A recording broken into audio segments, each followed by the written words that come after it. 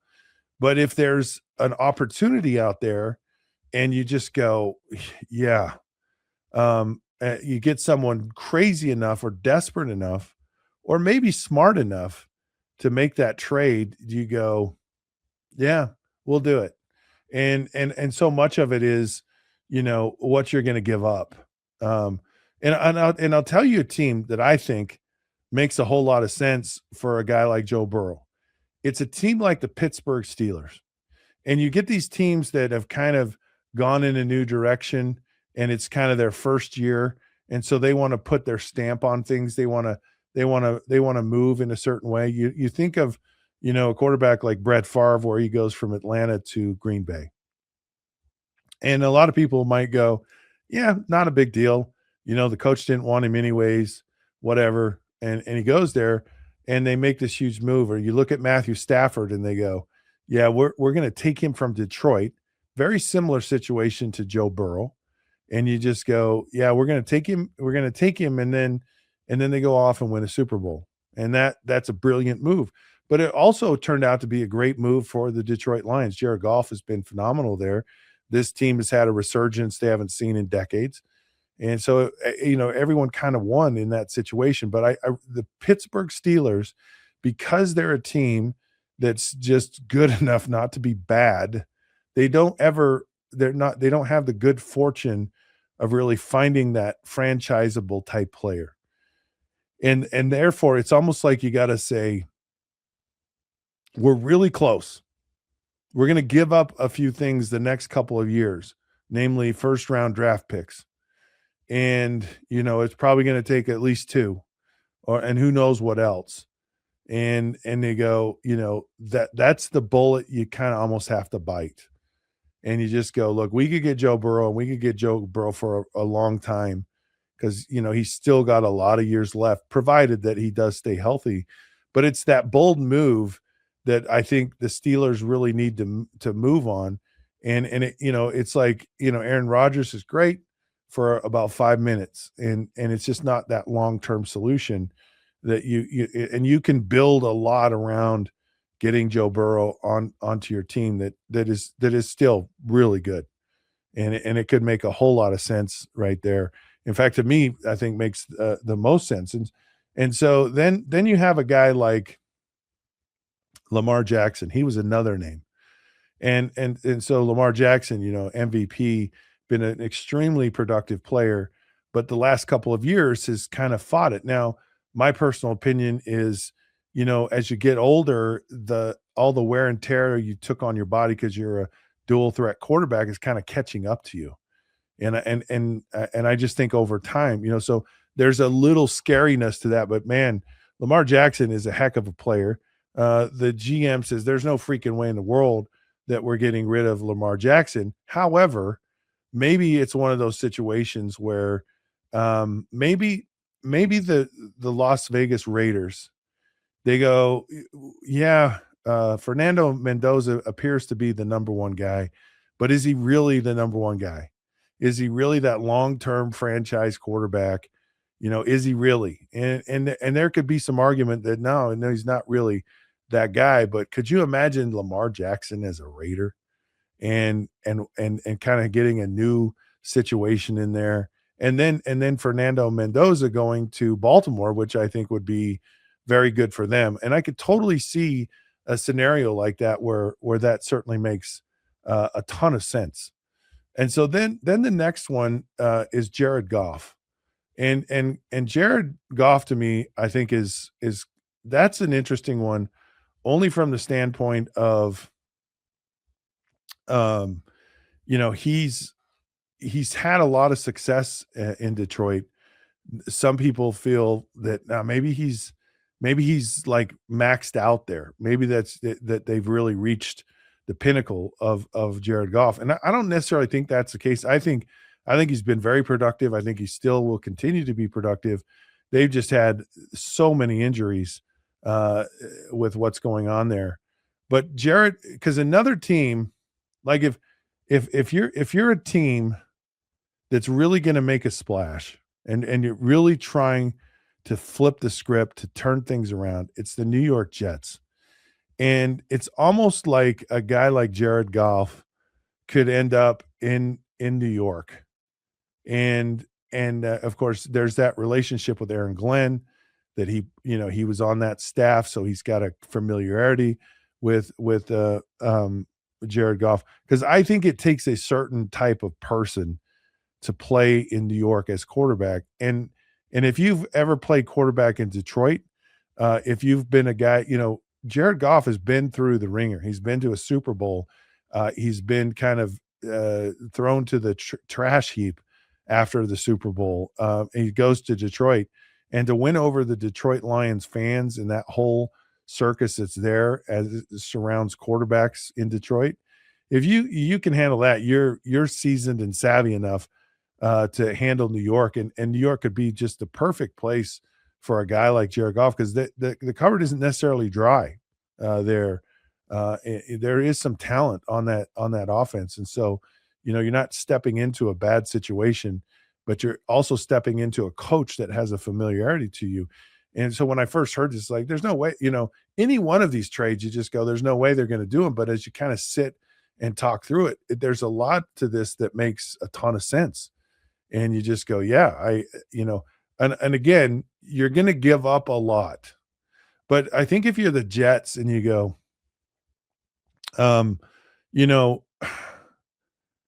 we've tried all the retread, quarterbacks and hoped that they would be a little bit better than they've been. Justin Fields, is like, like I could tell Justin Fields not ready. He's not your answer. He's not your answer. Maybe he develops into something, but you don't want to have to develop a guy in New York. That's just hard. You really need a guy, a seasoned, tough guy with a lot left, like a Jared Goff, that makes a whole lot of sense there.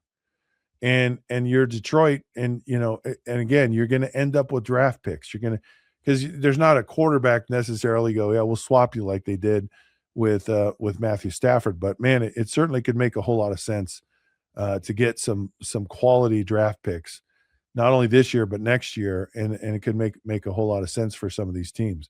So I could totally see a guy like Jared Goff going to one of these places. Now the next one and the last one is Kyler Murray, and I think you could get Kyler Murray for a much better rate than you get someone, some of these guys like Joe Burrow or Lamar Jackson. Clearly he's just not going to command that type of thing, but he's intriguing, and he's intriguing is that he could go to some of these places where there's just some question marks. So the Indianapolis Colts is one, and it, it's fascinating to see what he would do with a really good running back and a really good running situation there. That could be explosive and dynamic with the Colts. Or, he could go to a place like Minnesota where it's like, yeah, we're just, we're not totally sure about the health and really the development of JJ McCarthy. It's a big question mark for us at this point. And so I could see him going into some of those situations. And because, there's even speculation that he might end up at a place like Kansas City. And I think if anyone could kind of really mold and develop someone, it would be Andy Reid, and with a guy like that. So, fascinating trade potentials here in the NFL, and these are big names. These are big deals, but they're not so far fetched if you kind of vet through them and think it through a little bit. It could make some sense. It'd be fun to be on the phone and go and say, okay, what do you need? What do you want? What would you take for Burrow? What would you take for Lamar? And they go, man, just don't even talk to us. We're not interested. And it's like, no. Everyone has their price. What's your price? So that would be fun. And it's kind of a fun scenario. But I don't think it's shocking. And it's things that could very well happen in the NFL. And I think the Steelers are going to have to come to a point where they're going to go, we either have to just really suck and hit the quarterback right, or we got to go out and kind of create our own destiny with a guy. And I just, for me, I love the thought of Joe Burrow in Pittsburgh. That would be something else. Okay. Really quick. Yeah, we'll do this right now. So the, another article came out, of course, it was in, CBS Sports, and it's talking about kind of the most important or the defining games for each team in college football. And so, of course, we're Big 12 followers here on the program. So I thought it'd be interesting to kind of get, well, actually, this is on ESPN. So ESPN's, here are the defining games of the season for all of the Big 12 excuse me, teams. So number one, Arizona State, because it goes in alphabetical order. The defining game for Arizona State this year is Kansas State. And I'm just like, what? And it's like, where in the world is this a defining game? Of course, Kansas State is kind of one of those retooling teams. They potentially could be dangerous. They fit in the schedule with Arizona State kind of in the middle between Texas Tech and BYU. I guess I would definitely think, because Arizona State was one of the teams that beat Texas Tech last year. Texas Tech, I think, will be very good again this year. And it just seems to me like Texas Tech, even their game against Arizona, because Arizona is a much better team. And I think that game always has to matter. That to me might be a more defining game for ASU than like you could pick a lot of like Kansas State. Well, whatever. Okay. Arizona, of course, they're at BYU. That's the defining game of their season. Arizona came on late last season and looks to be much improved. They're one of those teams that, because the mantra of the Big 12 is nothing is as it appears, and it's usually a team that comes out of nowhere that wins the conference championship. Arizona could be that wild card, Wildcat as their mascot is team this year. Noah Fafita is still there, and he's a heck of a quarterback. But going to BYU will be interesting. They, of course, had some losses of their defensive coordinator, Jay Hill, and now Parker Kingston, wide receiver. So it's going to be a telltale for BYU. And which, by the way, that's the next team up. ESPN has Notre Dame as the defining game on their season. And in some ways, it could be right in the sense that Notre Dame is always on the national picture. BYU got left out of the college football playoffs last year, and arguably could have been one of those teams that should have been in. And getting a marquee win against a team like Notre Dame certainly is a big deal. And this game is in Provo. So that would definitely be, you always can't rule out the rivalry game against Utah, but definitely. Baylor is Arizona State. It's almost one of these things, you have some of these teams like Baylor. Are they really going to be in the top of the conference? I guess Arizona State is a big deal for them. Cincinnati is Texas Tech. That's an interesting pick. Of course, it's their former quarterback. So that will be quite a game. Definitely a defining game for them. Colorado, of course, plays early at Georgia Tech.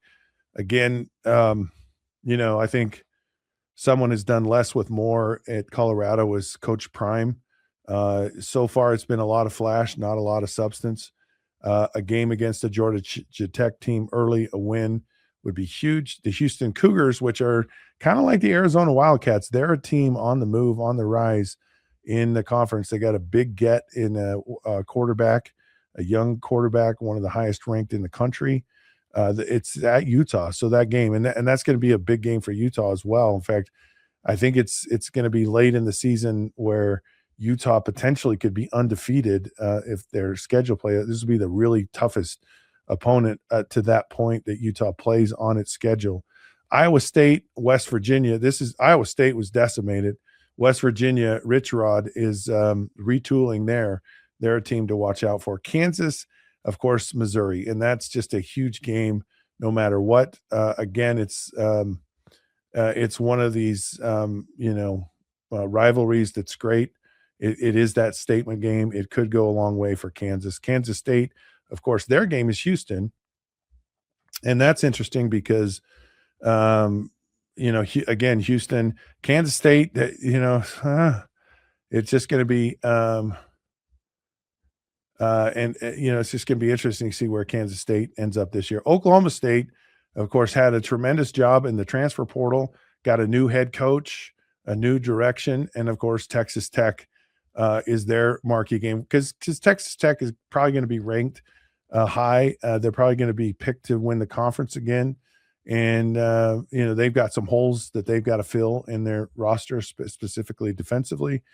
So that'll be a good game for them. That definitely makes a lot of sense. It's like almost all the teams on here, TCU, it's like every team kind of Oklahoma State, the Texas area, Texas, Oklahoma, their pivotal game is against Texas Tech, which is TCU, of course. That's their game. Utah goes to Texas Tech later on in the season, and those two teams could be battling for something important. So I'm a little surprised at that game. Of course, well, who's Texas Tech's game? Well, that's Houston. So Texas Tech, Houston again. And I think that's accurate. Houston, it's going to be one of these teams. UCF is TCU. It's kind of like, yeah, who cares? And then Utah, of course, BYU comes to Utah. BYU, big rivalry, one of the best in the country. And of course, new head coach Morgan Scalley, it's his first attempt at this rivalry. He's going to have the folks hyped in Salt Lake. That's going to be a great game. And I think it could be one of those, defining things just from the standpoint of a lot of expectation for BYU this year and not really sure, people are like, we'll see how Morgan does. Don't know yet. Rich Rod, of course, at West Virginia, their game is against Oklahoma State. So two of the worst teams in the conference last year fighting for relevance. Hey, we're going to take a break. We come back. We're going to play a fun game. It's called Guess the Nickname of Your Greatest Sports Legends. We'll see how good Martin is at this. When the Down and Dirty returns, don't go away.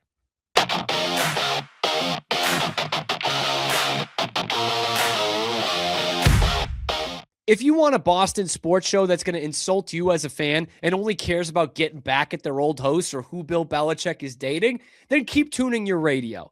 But if you want a sports show that's wicked good, wicked smart, wicked passionate, then you need the Wicked Boston Show with me, Cam Stewart. It is the only Boston sports talk show that is by the fans and for the fans. One voice in this city where the only BS is Boston sports. The Wicked Boston Show.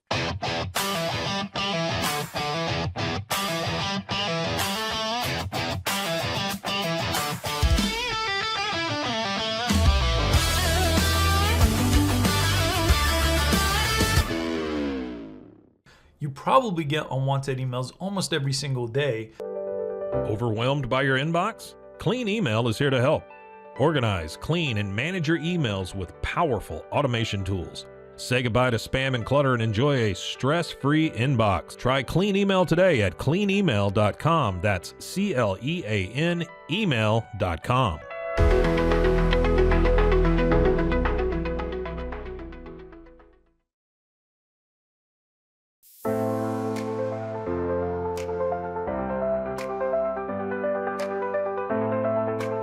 Get paid faster with Bill, the easiest way to send, receive, and manage your payments. No more delays, no more hassle. Whether you're a freelancer or a business, Bill makes payments seamless and secure, simple, fast, and reliable. Sign up today at Bill.com.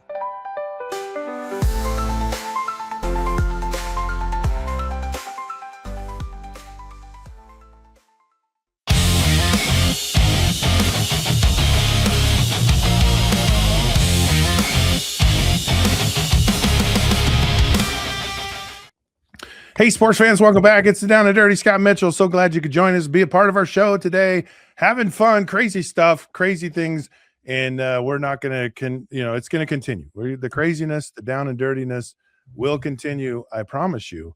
We're going to have some fun here. So I brought Martin in, and I read this article a day or so ago, and it was talking about Nike's attempt to create a nickname, a moniker to kind of promote. And they originally pitched this to Michael Jordan, and it was the Black Mamba. And apparently Michael Jordan does not like snakes. He hates snakes, terrified of snakes. And his concern was that just some idiotic person, because he's the Black Mamba, might, throw some rubber snake or a real snake or something. Because that's kind of the mindset you have when you're afraid of snakes. Like, it's not rational. Like, most people that have a hatred towards snakes do so because snakes are they're just petrified of snakes. Anyways, so it went to Kobe. So that's how Kobe Bryant got to be the Black Mamba, which is a great nickname. And I started thinking about, man, there's so many nicknames of all these great players in the world, and I think it would be fun. I'm going to name the nickname of some of these great players. You can play at home, and I'm going to see if Martin, how good he is at actually picking out. Now, I'm going to give you the top 10 because they're obvious, and then, I'll see if they're obvious, and then we'll go from there. Okay, so the number one nickname of all time is Magic. Who is the sports person for that one? Magic Johnson. All right. Number 2 is Prime Time. Yeah, Deion Sanders. Number 3 is, now you're not cheating on me. No. Why would I cheat? Well, because you answered these so quickly. Number 3 is the logo. Okay, now you got me. The logo. The logo. Oh, the logo. I thought you said the loco. The logo is Jerry West. Yeah. Air Jordan. Michael Jordan. Big Papi. Oh, David Ortiz. Oh, Megatron. Calvin Johnson. The Great One. Great One. Wayne Gretzky? Yep. There we go. You pulled that one out of your...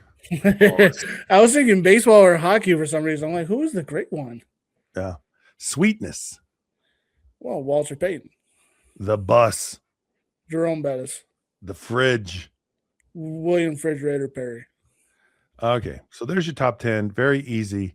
Now I'm going to make it hard on you. Oh, Honey Badger. Honey Badger is Tyrann Mathieu. How did you know that? I watched him play. I mean, come on. Man. How about the Truth? If you get this one, I know you're cheating. Oh, that's Paul Pierce. No, come on. Where are you? Are looking somewhere? I'm not looking at anything. Yes, you got it written. No, You've written these out on your hand. You you have something up your sleeve. How are you getting? I didn't even know half of these. What's the deal with this? I'd have never known who the Truth was or Honey Paul Badger. Tyrann. I hear Honey Badger. I think of Honey Boo Boo. All right. The Answer. The Answer. Oh, that's Allen Iverson. How do you know this? It's AI. Come on. It's the original AI, man. The AI that I love. Okay. I thought you meant AI like you've been looking up AI, so you know. No, pull the plug on AI. You went and studied this because I did not look at anything. I promise you. You're amazing. Like, you're a real Chocolate Thunder. Chocolate Thunder. Mm-hmm. Okay, now you got me. Chocolate Thunder. Chocolate Thunder. Daryl Dawkins. Yeah, I wouldn't. Nope, wouldn't have gotten that. The Great Mound of Rebound.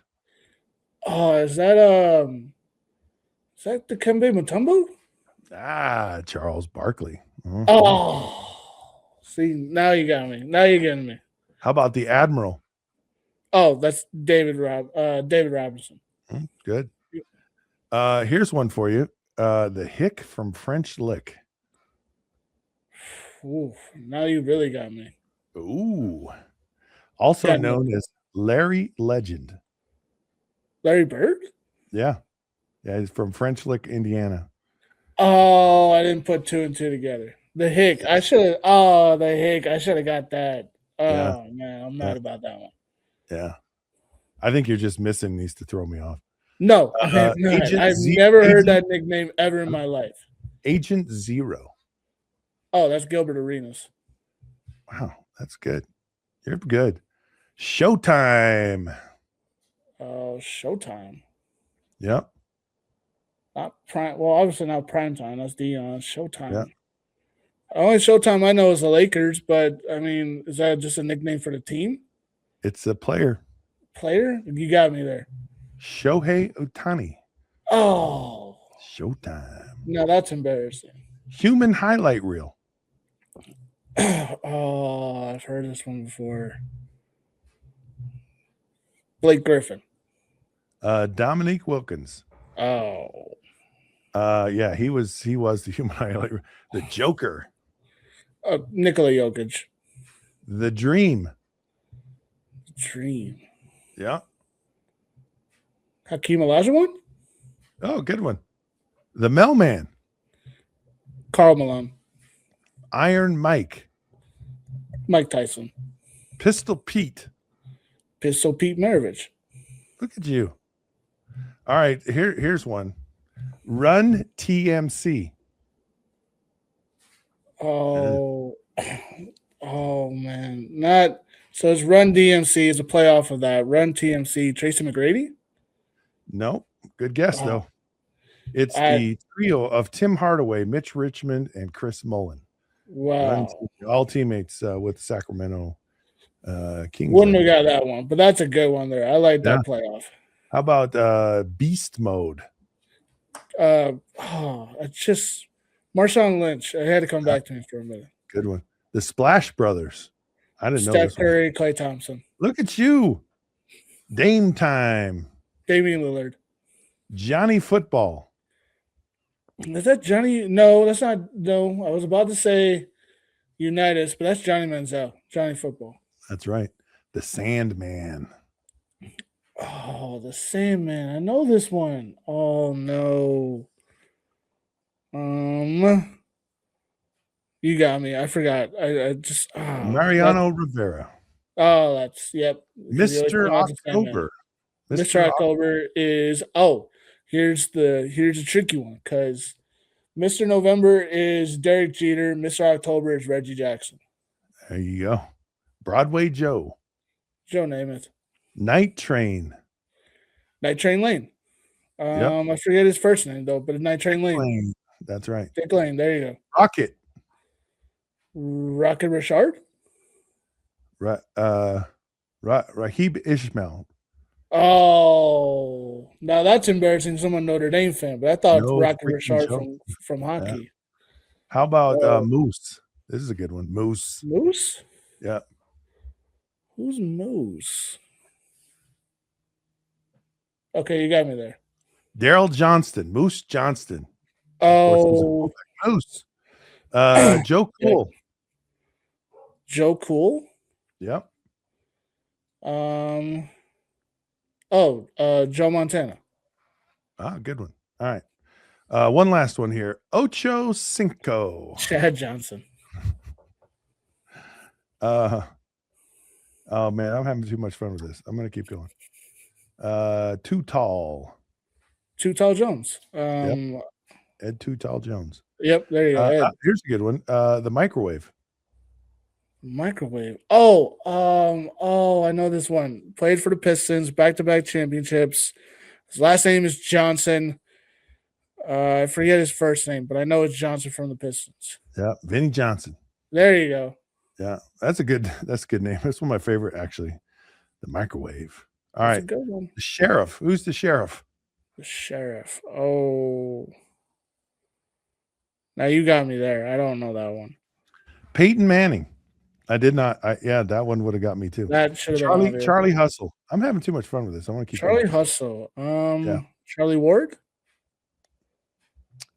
Charlie Hustle. No, you got to think older. Baseball. Oh. No, you got me. Pete Rose. Charlie Hustle. Oh, yeah, I wouldn't have gotten that one. Pudge.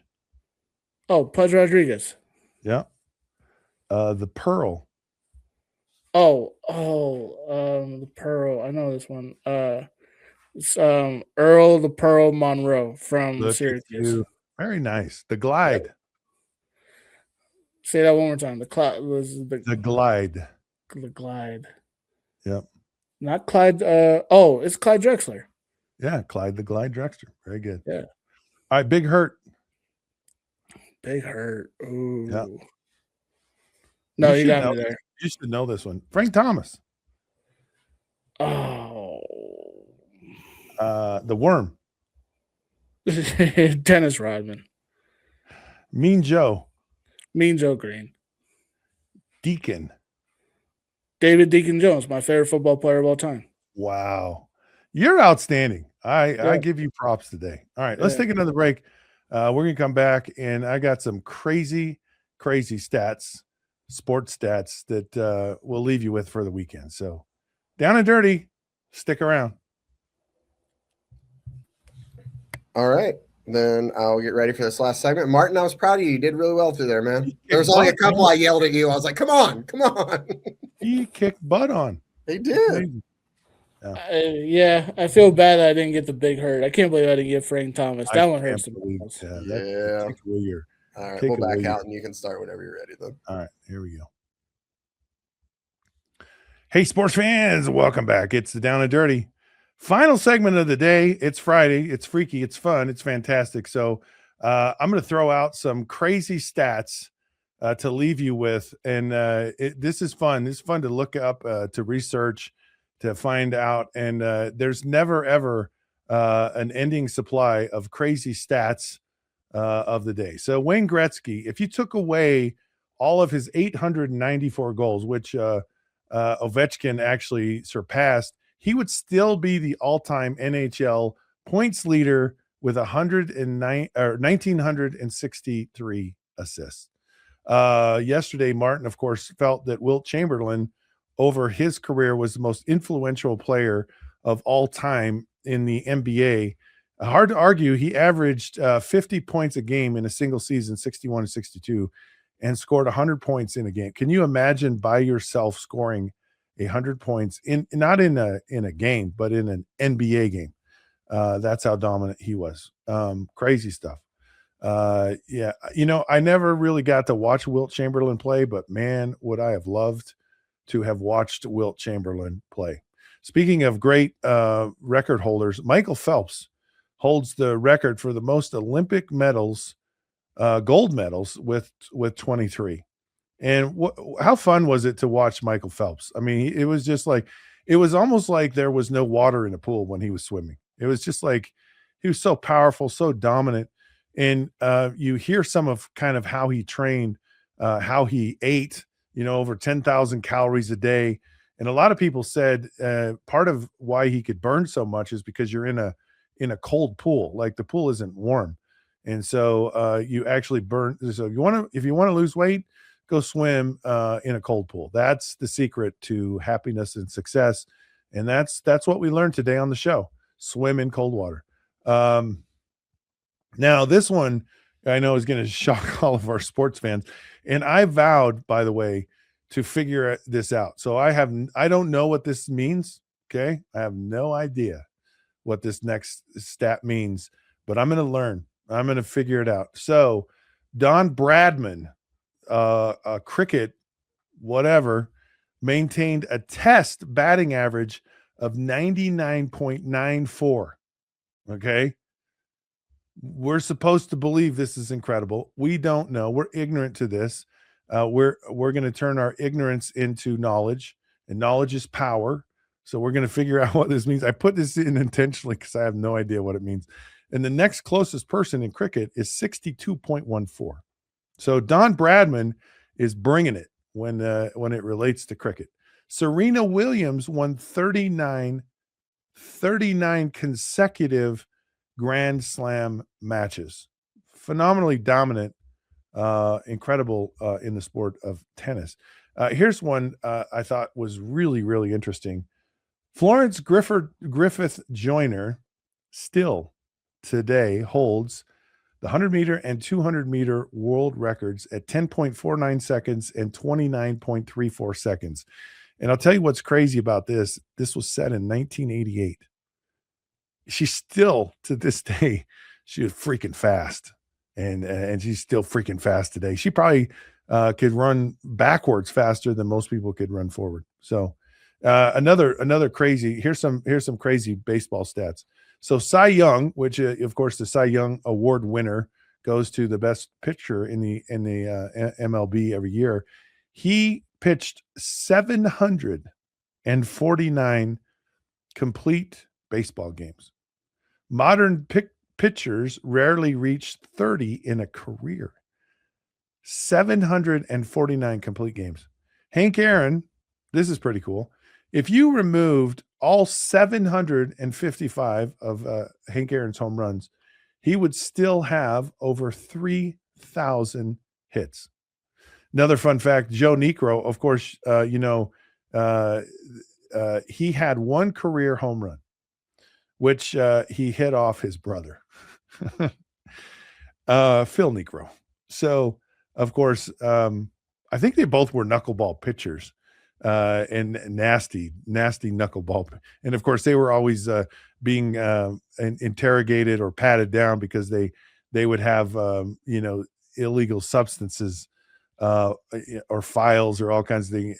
There's a famous thing with Phil Niekro where he's pulling the umpire comes to the mound and he pulls out, I don't have anything in my pockets, and he's trying to empty stuff, out on the mound before anyone sees it. And of course there's cameras everywhere and they see it. But one of the things I've found about brothers that play in professional sports, all they care about, or the thing they care about most, is outdoing their other brother.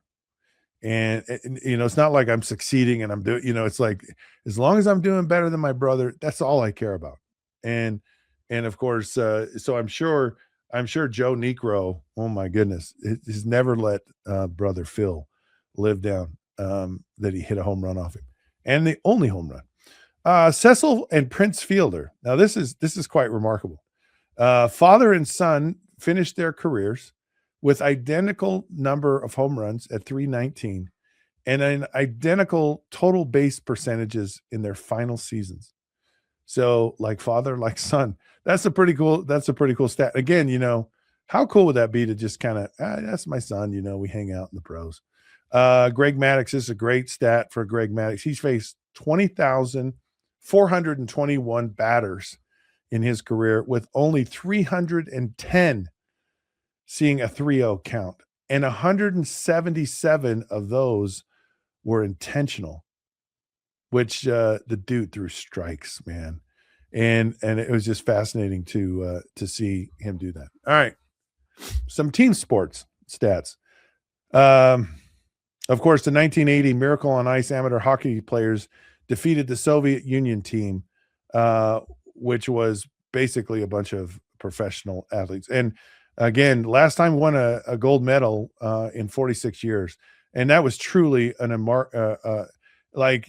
it was probably the most improbable underdog story, probably one of the most significant sporting events that we've ever witnessed, period. I mean, of all time in anything, it truly was a miracle. It was just amazing. The Chicago Bears have never had a quarterback throw for 4,000 yards in a single season. That's true, right, Martin?